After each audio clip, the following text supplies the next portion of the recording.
Hi everyone, this is Wolf Branch Homestead. We're bringing you another video in our series about Introduction to Skinning and Tanning. This particular episode is going to be about salt, how important it is to keep salt on hand when you're considering tanning hides. A very important thing, like we mentioned in the last video, is you don't have to be a hunter, you don't have to be a trapper to get into tanning hides and putting these hides to good use. There are many instances I've read and heard of people that have been vegetarians or vegans or not into hunting and trapping just in general, but might not be a vegetarian, where these people will go to processors or talk to somebody they know that might hunt or something like that and say, hey, I would like to get these hides and I would like to tan them. Some people even go to the processors and will offer to skin for them in return for getting to keep the hides. What you're doing is preventing, in some instances, these hides from just completely being waste. Now, there are hide and tallow factories that will take them and break them down, but in some cases, these are just basically going to be trashed. So the deer hide that you see here is actually from a processor from, I'd say, about 2 or 3 years ago. Now, we'll talk more about it in the video, but this was actually tanned with salt and alum. We didn't salt it beforehand because it was immediately put into the tanning solution. Again, something else we'll kind of talk about. But in this case, this hide was basically just going to be disposed of. It was going to be a waste product. So what we do is we would go to the processor, pick up as much as we could handle at one time. And that also includes things like legs. Usually the legs, leg bones, hooves, things like that. You can save a lot of that and break it down, get sinew, keep the leg fur. That's something that's going to be trashed. A lot of the time, unless it's a trophy animal, you're basically going to have the heads, the skulls, brains, things like that go to waste. Now, Alabama has had a confirmed case up, I believe it's northwest, where chronic wasting disease has been found. And in states where chronic wasting disease is prevalent, you're not probably going to want to use brains. So, in that case, if we're not going to use brains, what we'll do is break it down and just bleach the skull or something like that, save the teeth. I mean, there's a lot of things that you can get that are considered waste products in these hides. So there are a lot of things with these deer that can be given a new life, basically, and not gone to waste. So again, you don't have to be a hunter or a trapper to get into tanning. Basically, what you're doing is just not only cutting back on waste, but you're also being resourceful and responsible, and you're giving a new purpose to these hides. So instead of this deer not only just being meat for someone, it's also going to, like, say in this instance where we went and picked up this group of hides, not only did we get the hides, we got legs, we got heads, different things like that are just going to be thrown away. So again, you're being resourceful. If you want to help cut back on waste like this, whether this is something that you, like I said, might be a hunter or a trapper, but if you're not, just talk to somebody, whether it be a processor or talk to somebody you may know that hunts or traps, and learn how to do this and kind of help be more resourceful like we're talking about, and cut back on the waste and give a new purpose to this animal's fur. So now we're going to get into talking more about salt. For me, I like to know the hows and whys of basically everything. When I initially looked up information about salt, there was not a lot of good information. Not a lot of people wanted to talk about it. I found some old forum posts from years ago where it kind of turned into a bickering match about you shouldn't use salt in general. Oh, use this and this method, use this to taxidermy. And I wanted to know why. Why would you use plain salt instead of iodized? Why would you not use rock salt? What good is the salt going to do in different tanning methods? What's the purpose of salt? So we're going to break that down a little bit, talk more about it. Like every other video, we'll put some resources below to Amazon. We're in the Amazon affiliates program, so if you use one of those links and you purchase something like we're talking about, it kind of helps us out a little bit. We get a small commission off of it. So we'll talk about the orange bottle you see over there, the 2 books to the right, and we'll also have links for some helpful tanning products for you. Okay, so let's see if you can see it. So this right here is the Orange Bottle tanning formula. We tried this out last year and we used it again this year. It's actually worked pretty well, but before that we were using salt and alum tanning. Now the salt and alum tanning we found about in this book on the bottom here. That is Monty Birch's Guide to Skinning and Tanning. In this book, it's listed as one of the more affordable methods to get into tanning, especially for beginners. So what we did is we invested in alum, and I didn't know any better at the time. I was buying food grade alum in smaller containers and spending a lot more money instead of buying basically like garden aluminum sulfate. People will use it to change the colors of their hydrangeas. And I started eventually ordering that in bulk from my local cooperative center or garden center. And when I was initially doing that, I was at the time using iodized salt and not plain salt. Now I didn't have any issues with it per se. With tanning deer hides, I didn't notice a difference with it. But when I started looking into it more, people were talking about using plain salt, non-iodized. Iodized salt has iodine in it. Now, if you think about iodine cleaning solutions, like when people are using it medically, it can stain the skin. So when I wanted to know why you shouldn't use iodized salt for hides, now one of the things mentioned about iodized salt is that the iodine within the salt could potentially stain the flesh of the hide that you want to tan, kind of similar to how you think about it being with medical iodine, where it can stain the skin of a person. So when I looked into it more, I found an actual tannery that provides directions and instructions for people that want to send their hides to them. And that's one of the things they mentioned was don't use iodized salt, use plain salt that does not have iodine in it.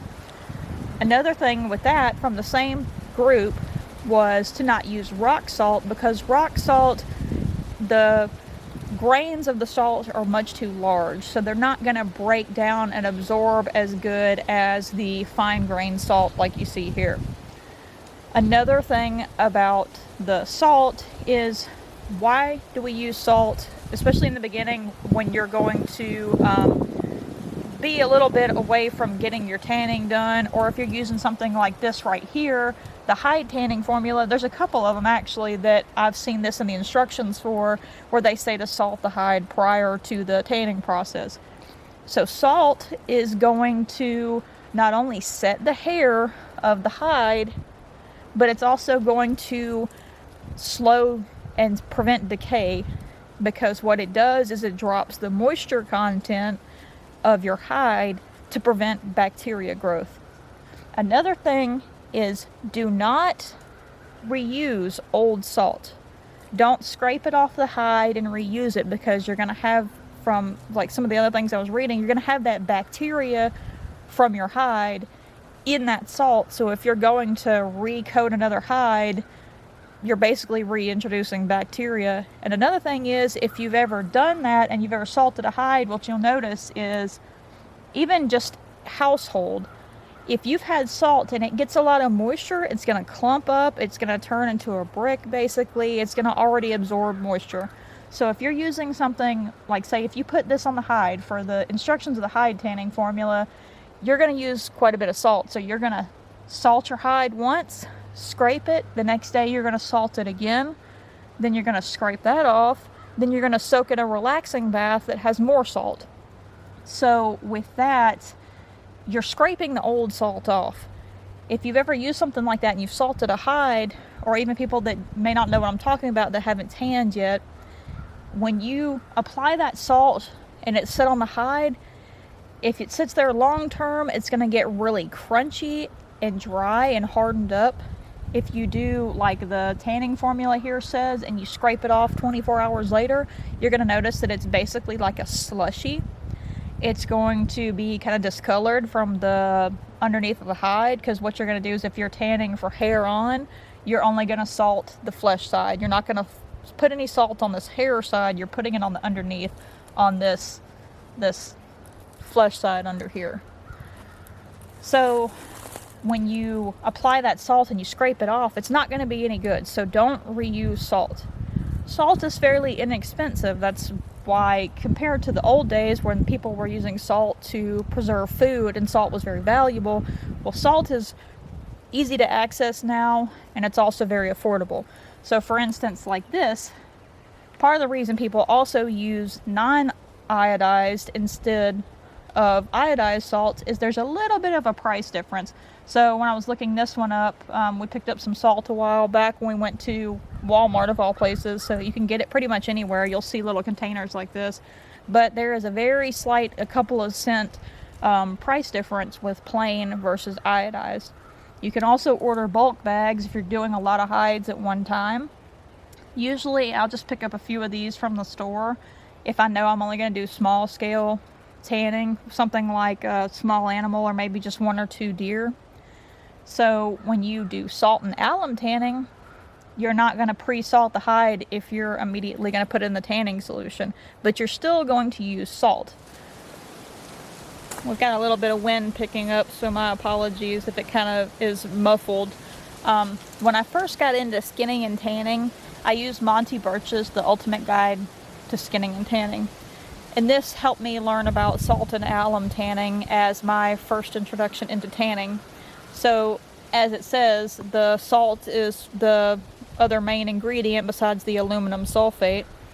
So, you still need a decent amount of salt on hand, even if you're immediately putting into the tanning solution and you're not pre-salting beforehand. Some people also use a salt and alum paste for smaller hides, where they'll let it sit instead of soaking them. I've done it on snake skins, but they still will come out kind of dried, and I've done it on things like squirrel and it's came out fine, but I have also soaked in the water salt alum solution that he talks about in the book. I've also soaked smaller hides in it too, and with that they still come out pretty similar, but for larger hides I would just go ahead and soak them. I think, like he says in the book, I think it's recommended for just smaller hides anyways, but with that, because you're not salting it beforehand, you're not going to need as much salt, but you're still going to need it. So if you plan on doing 1 deer hide or you plan on doing a few small hides, you'll want to pick up something like this. But if you're going to do a large amount of hides, I would say get a bulk bag and use something like that. There's a few, I know I saw a Morton's salt on Amazon that was like a 25-pound bag where you'd have quite a bit on hand, because you're going to, if you're applying to the hide, like with the orange bottle solution, you're not going to weigh it out.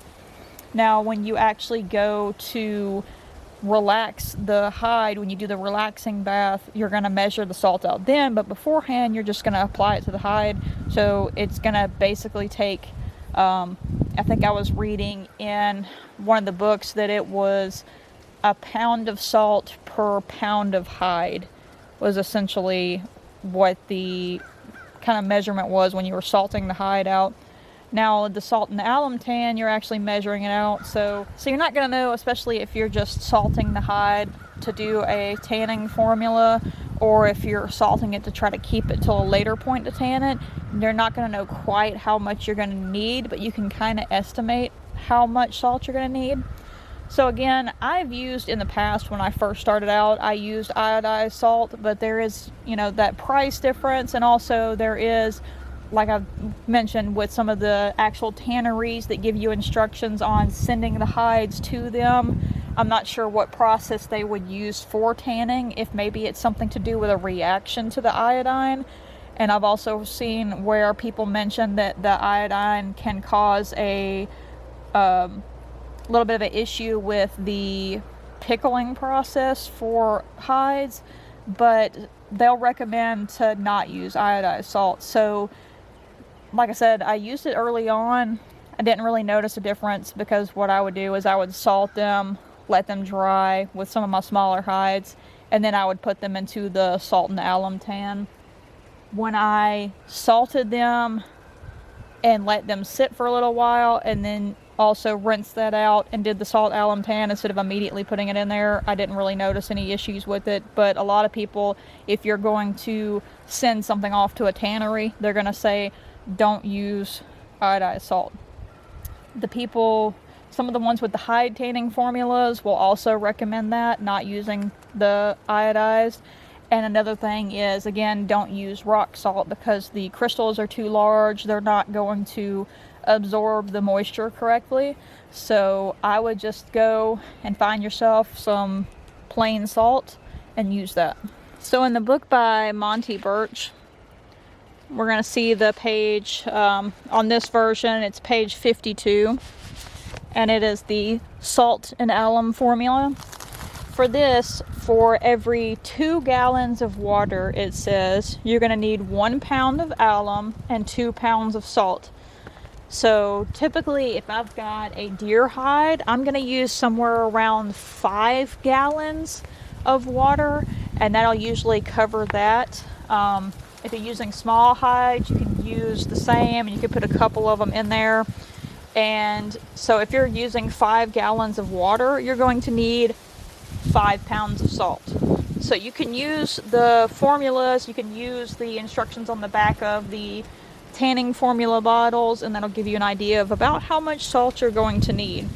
So with this recipe for tanning hides, what you're going to do is you're going to use your alum and your salt. You're going to put them in warm water and then bring it to a boil to dissolve all the ingredients. You're going to want to let this mixture cool before you put your hide into it.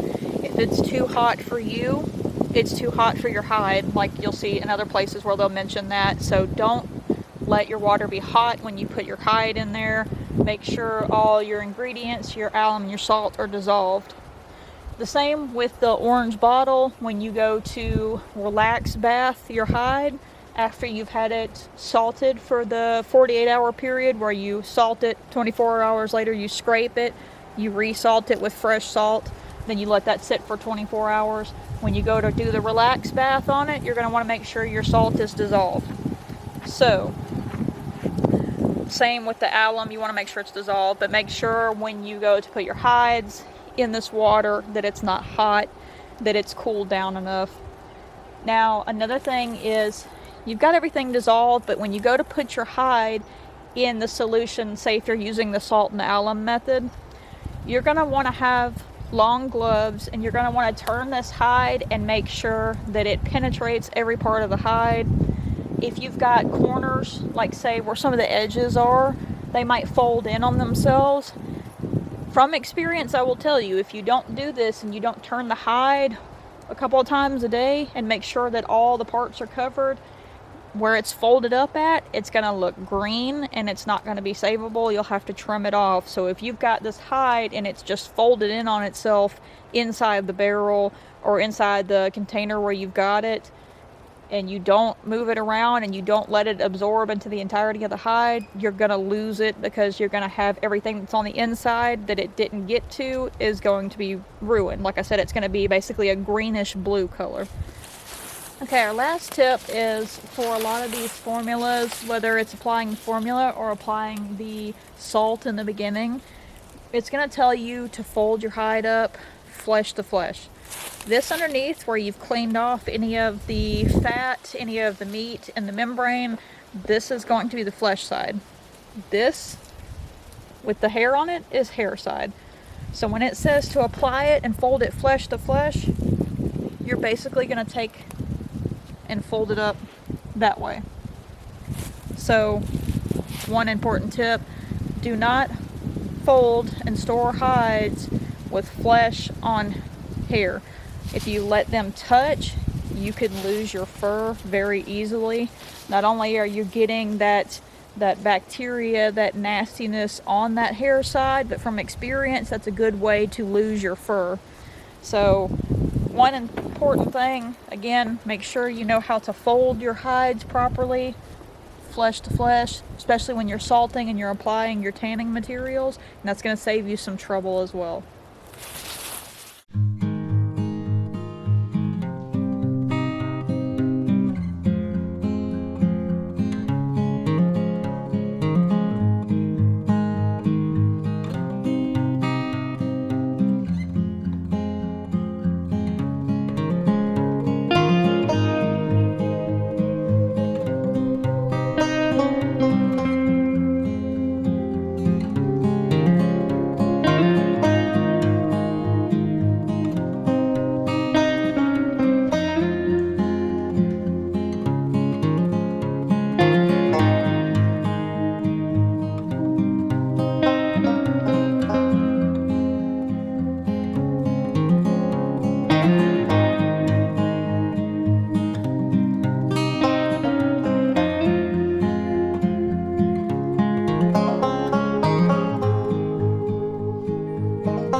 Thank you for watching our video about salt in skinning and tanning. We hope you've enjoyed it, and if you have any questions, please let us know. Feel free to comment. And also, if there's anything you want to see as far as covered in a different video, any questions you may have about other aspects of tanning, please let us know. And again, we'll include some helpful links here in the description below to some of the books, some tanning formulas, bulk salt, things like that, so it'll help you out a little bit. Remember, like the phrase goes, practice makes perfect. So if you don't get it quite right to start with, then keep trying and look up what may have happened and take some notes, and you'll learn from there. It's all part of the process. We hope you've enjoyed this video, and again, if you have any questions, please let us know. We hope you have a great day.